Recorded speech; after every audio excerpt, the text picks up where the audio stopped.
Hello and welcome. Today I want to talk about the new Tier 7 Japanese destroyer, the Shiratsuyu. She is of the same ship class as Yudachi, you know, the one that goes poi. Anyways, there's going to be some gameplay later, but first let's talk a little bit about the ship. She is in the so-called gunboat Japanese destroyer line. Basically, the Japanese destroyer line is going to split into two, where you will get one that seems to focus on guns that will culminate in the Tier 8 Akizuki, and the other one that we currently have that is focusing mostly on torpedoes, but tries to be more general nowadays, I guess, the one that goes up to the Shimakaze. Anyways, the Shiratsuyu is, again, like I said, it's the so-called gunboat line destroyer, and her counterpart will be the Akatsuki, which is going to be the replacement for the Hatsuharu. But it's interesting that they are labeled the way they are, because the Shiratsuyu has essentially the same guns as the Akatsuki, except she has 5 of them. She has 2 at the front, 2 at the back, but only 1 in the middle, and this is pointing forward, so it's somewhat useful, but still. This is 5 guns, and they are 30 second, 180 degrees, 7.5 second reload, 1800 damage, 11 kilometer range. Now compare this to the Akatsuki, which is the torpedo boat. They are the same stats, 7.5 second reload, 30 second, 180 degrees, 1800 HE damage, etc, etc. With the only difference being that the Akatsuki has 10.4 kilometer range, but the Akatsuki has 2 guns at the front, 2 guns at the back, and another 2 guns at the back, which means that you have 6 guns. So I would say that if you have AFT, then the Akatsuki is definitely a better gunboat than the Shiratsuyu. And if you're going for the gunboat line, then you probably have AFT. Because, well, all of the Japanese destroyers are okay to use at long range with HE, I guess.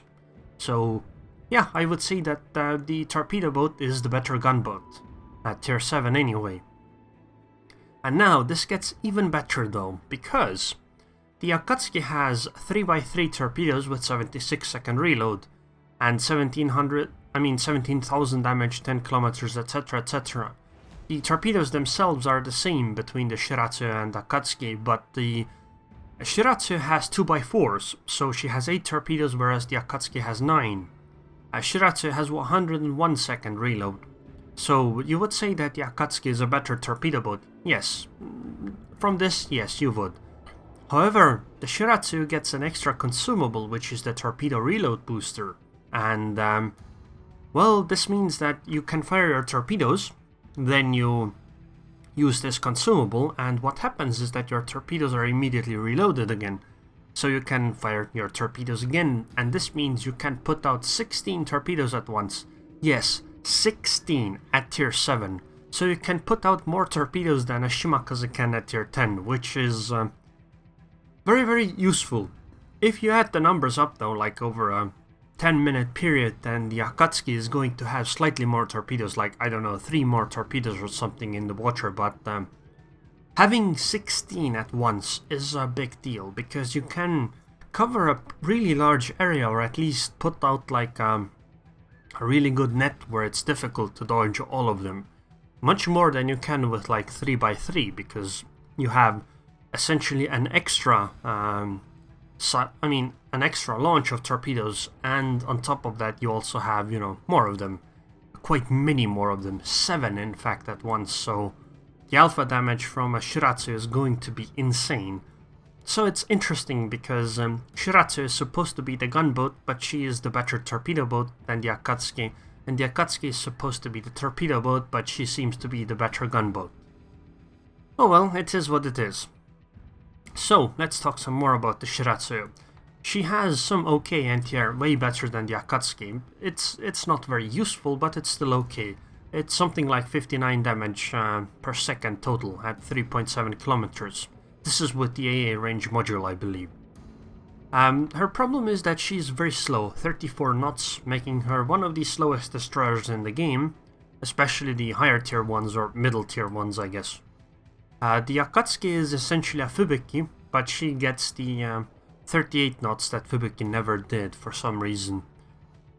But the Shiratsuyu has an advantage in concealment. She has 6.5 kilometer concealment with the camouflage on, so if you add concealment expert on her, this gets down to 5.8 kilometers, whereas the Akatsuki is 7.2 kilometers, so with the camouflage it gets to, with the concealment expert it gets to 6.4.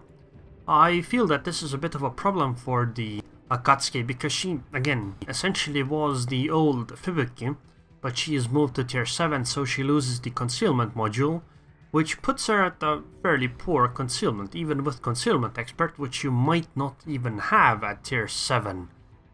She is only going to be 6.4, so that might end up being problematic, and the Shiratsuyu definitely has the advantage here. Their HPs are pretty much the same, 13,000 for the Akatsuki and 12,800 for the Shiratsuyu. Anyways, now let's talk a bit about how, people who already have Japanese destroyers are going to be compensated or handled. And this is what Wargaming had to say about this. Players keep the ship in its tier and the goodies on top of it, which I believe mean the modules, etc. And if you have a ship that is being moved in your port, you get both the ship in her new tier and her replacements. All upgrades, camouflages, etc. will be removed for free and put into storage. If you have a permanent camouflage on that ship, you will get permanent camouflages both for the ship in her new tier and for her replacement. For example, if you have the Hatsuharu, which is tier 7 right now with permanent camo, then after the patch you will have Hatsuharu at tier 6 and Akatsuki at tier 7, and both will have their respective permanent camouflages. Basically, all in all, it's completely positive. You're not going to lose anything at all as a player if you have any of the combinations. So it's very well handled by Wargaming if they implement it the way they said they would. Which, I believe they will. Anyways, let's talk a bit about the modules. These are the modules that I would recommend getting on the Shiratsuyu. Main arms modification 1, because you don't want your torpedo tubes or your guns broken. In the second slot, I recommend getting the AA gun upgrade because your AA is somewhat useful, so having more range is okay on it. You could also go for the aiming systems modification because it increases your torpedo tube traverse time, but the dispersion isn't really that useful. You could also go for the faster turret traverse because that is a problem. It's 30 seconds turret traverse, 180 degrees, which means that it's very, very slow, and that can be quite problematic because in a gunfight against another destroyer it means you can't do as many evasive maneuvers as you would like to because you need to wait for your turrets to turn. In the third slot I would recommend getting propulsion modification 1 because well, again, on destroyers the engines seem to be the thing that break the most, and they are quite impactful when they are destroyed, a lot more than if steering gears are broken in my opinion. And in the final slot, obviously I recommend steering gears modification 2 because having faster rudder shift is always useful. Some people are probably also going to argue about propulsion modification, but honestly, guys, please go at least try out the propulsion modification and compare it to a ship without it. Although, maybe I should just make a video about it, I guess. Because it really isn't as useful as it seems normally, so it is what it is. Now let's talk about the captain. Let me pull out the captain that I used for the ship. I used the one I used on Akizuki, so... Anyways, these are my recommendations. I recommend getting basic firing training, then either last stand or expert marksman. One or the other. Last stand is useful because you are going to have your engine and rudders broken, so having this ability would help a lot. However, expert marksman is very useful because again your turret traverse is problematic. It's also useful if you could get torpedo armament expertise, but you can't have all three of them, so I think torpedo armament expertise is the least useful of these three. Then I would recommend getting superintendent because, especially on the gunboat line, because you have the torpedo reload consumable. Then in the fourth slot, I reckon, well, really, you don't need advanced firing training on Shiratsuyu as much. However, because you're probably going to be using the same captain on Akizuki, you know, you probably just want AFT. And in the final slot, or tier 5, I recommend getting Concealment Expert. And then after you get that, get either Last Stand or Expert Marksman, you know, the one that you didn't get earlier. Finally, some gameplay. So, this is a match on the map Fault Line, and I believe the highest tier ship is tier 7, so I should be top tier. I start heading towards the B cap with speed boost up. I am using the speed flag as well. And I will try to get towards the B cap to, first of all, maybe try to cap it, and second of all, I will be able to learn where the enemies are going. I would really like to catch some battleships while they are on the move towards either A or C, and then try to torpedo them, because I can have 16 torpedoes out at first, which, you know, is quite deadly. So that's why I head towards this. Okay, so there's the Mitsuki that I completely randomly spot, which is okay. So I start opening fire with my guns because I noticed that on the minimap there aren't many allies around for the enemy team, which means that there aren't going to be many ships that will be shooting me. Of course there might be some, but you know, it's not like everything behind the Mitsuki is dotted with enemy ships. It's okay though. So I believe the Mitsuki fire torpedoes in my general direction, so I will keep in a diagonal line. Okay, there they are, so let's dodge them. Excellent, I did not take these torpedoes. You really shouldn't fire broad spread, because they have a very low chance of hitting. Okay, so maybe I'll fire at this Mitsuki again, like 1 or 2 salvos before she gets behind the island. I check where she is going to be with the torpedo marker, and I think I'll torpedo her. I'll put 2 salvos in here, and then I will use the torpedo reload consumable and put 2 torpedoes for the Colorado. I know that where the estimate was, so I'll try to keep it more or less the same and wait until it goes from, you know, behind the island. So the prediction line should be more or less here for the Colorado too, so this should be on the collision course with the Colorado. And hopefully those torpedoes for the Mitsuki will also hit. And meanwhile I got the cap zone, which is, you know, very good. Oh, I could slow down here and smoke and start shooting, but I think that would not be very useful for me. That might actually spook the battleships, and oh, there is the Mitsuki kill. Excellent. That was some, you know, I was actually very impressed with those torpedoes myself on the Mitsuki. I can't believe I actually thought of doing that, and the fact that it actually worked out. Personally, I've had this kind of thing happen to me, so it's nice not being on the receiving end of it, and this Colorado is also having some pretty bad luck for torpedo hits. And that's like most of her HP just gone. I would open fire, but she is already taking damage from others, and well, there she goes. Excellent, I've been instrumental in the first 2 kills in, well, the first 5 minutes, I guess.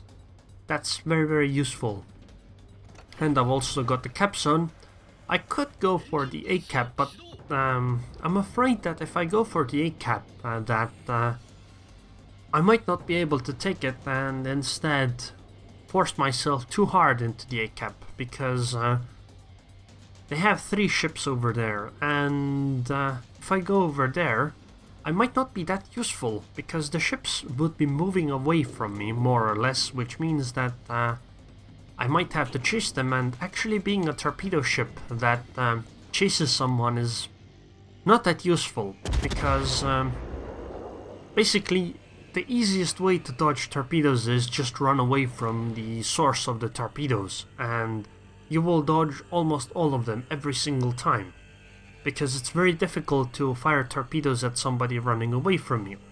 And because of that, torpedo destroyers are very good at defending. Yes, I know that this is supposed to be a gunboat, but honestly I believe the torpedo part of this ship is better.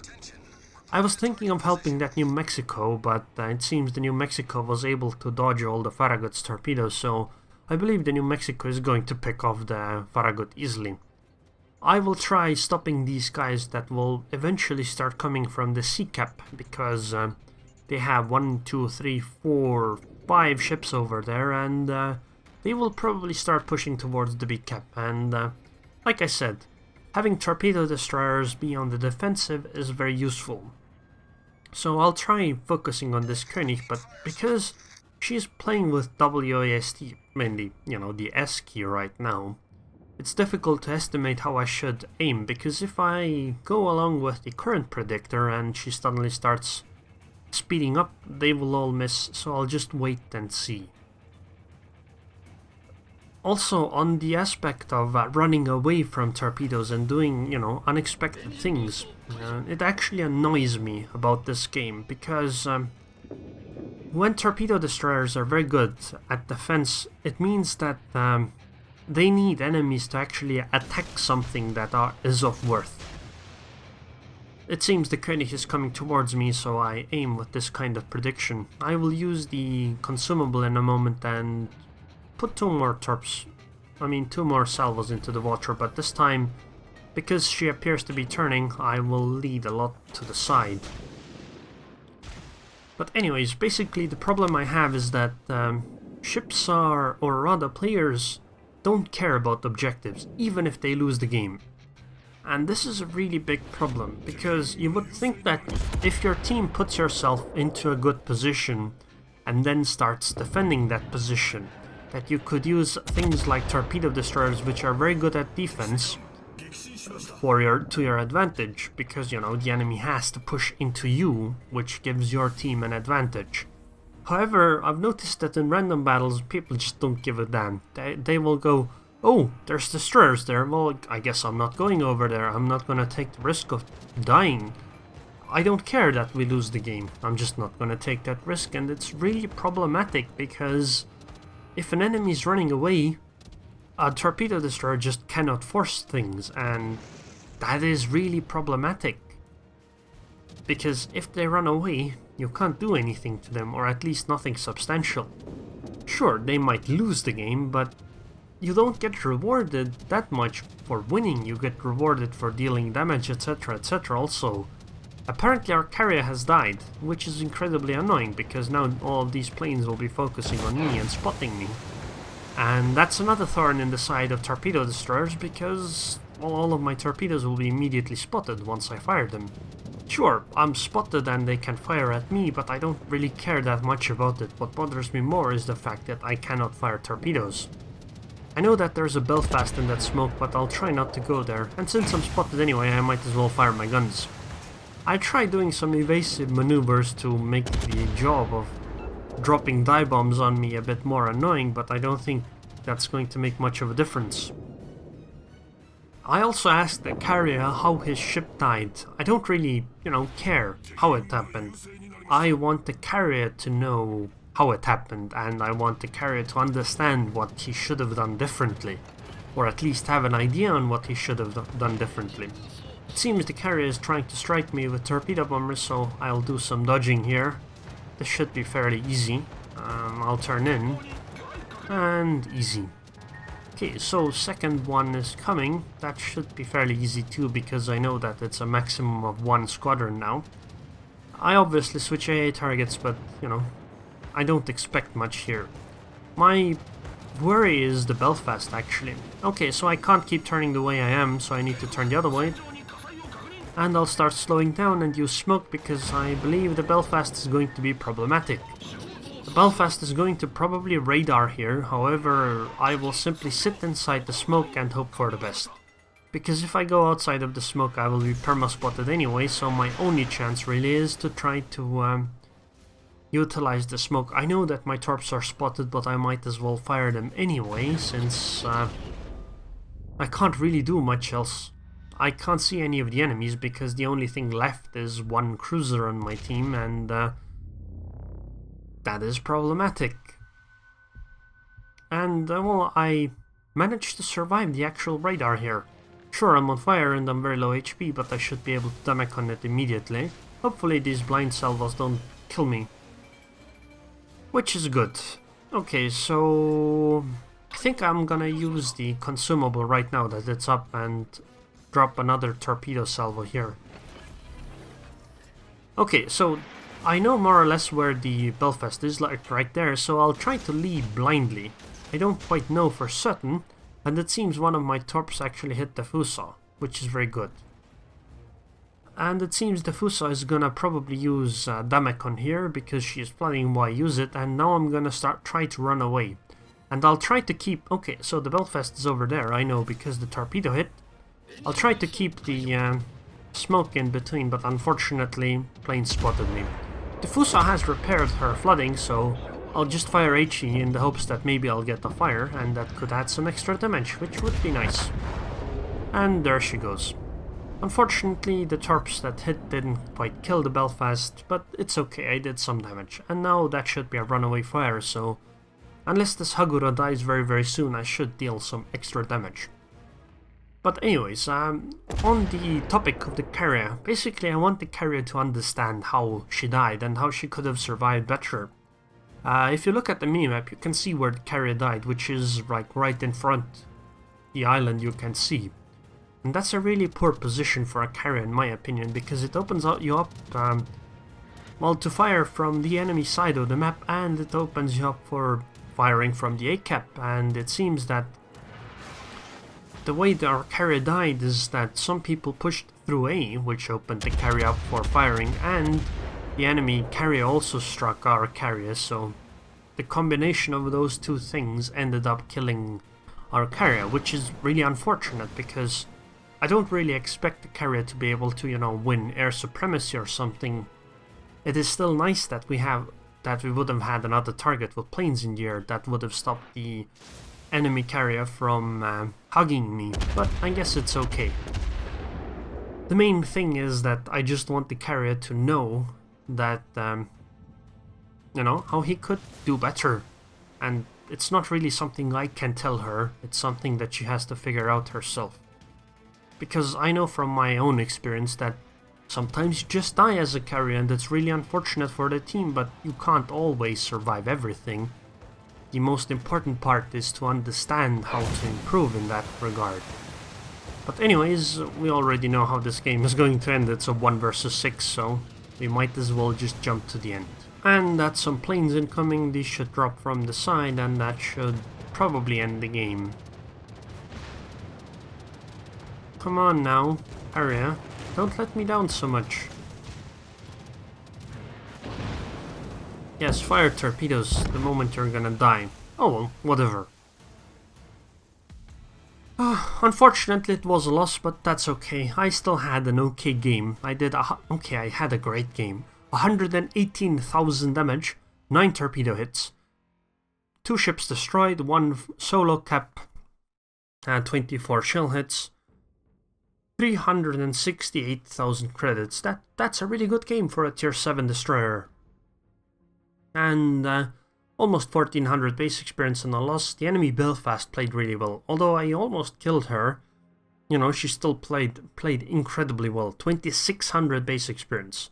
I also compliment the Hiryu because she played really well. She outplayed our Hiryu, and she also got 4 kills.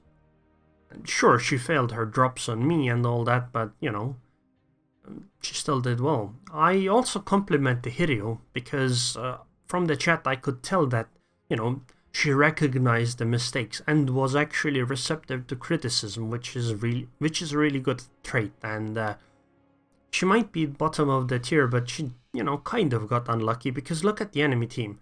The bottom 3 are the guys that I pretty much ruined at the start of the game. They just got unlucky that they ran into me in such circumstances where I was able to take advantage of it. But yeah, even with my 1400 base XP, if we had won, I still would have got less XP than the Belfast, so the enemy Belfast carried pretty hard this game.